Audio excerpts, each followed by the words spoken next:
Nos vies d'abord, c'est le slogan de la campagne du Front de gauche, une candidature qui prend ses distances avec le Parti socialiste, à l'image de la tête de liste dans le Val d'Oise.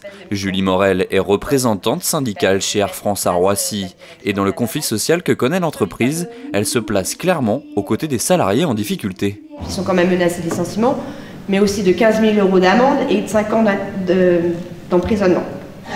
Bien évidemment, on les soutient et nous devons, nous tous, de les soutenir. Mais la mesure forte de la gauche sociale concerne les transports.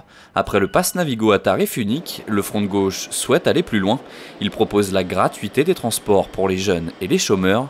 Une première étape avant la gratuité totale pour plus de mobilité et moins de pollution. Le fait de pouvoir aller travailler plus facilement et de chercher du travail, parce que pour beaucoup de jeunes, et de privés d'emploi, puisque c'est aussi pour les chômeurs, c'est une possibilité. C'est tout à fait possible, on peut le financer. Il faut taxer par exemple aujourd'hui les parkings des grandes surfaces, les bureaux inoccupés, demander que la part patronale soit élevée de 0,1% pour permettre de financer ces mesures-là. Autre thème cher au Front de gauche 95, la défense du service public de proximité.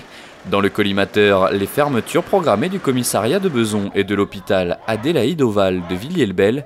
Des questions qui ne sont pourtant pas du ressort de la région, mais le Front de gauche aimerait que cela change. Si vous prenez le cas de l'hôpital Adélaïde-Haute-Val, Richer, pour ceux qui connaissent sous ce nom, il doit fermer. C'est décidé par l'ARS, qui est une institution régionale et sur laquelle la région, les élus régionaux n'ont pas de poids. Ça sera notre combat de demander plus de démocratie, une véritable démocratie à l'ARS, c'est-à-dire l'intrusion à l'ARS des élus régionaux qui pourront peser de tout leur poids pour empêcher ces scandales que sont les fermetures d'hôpitaux publics.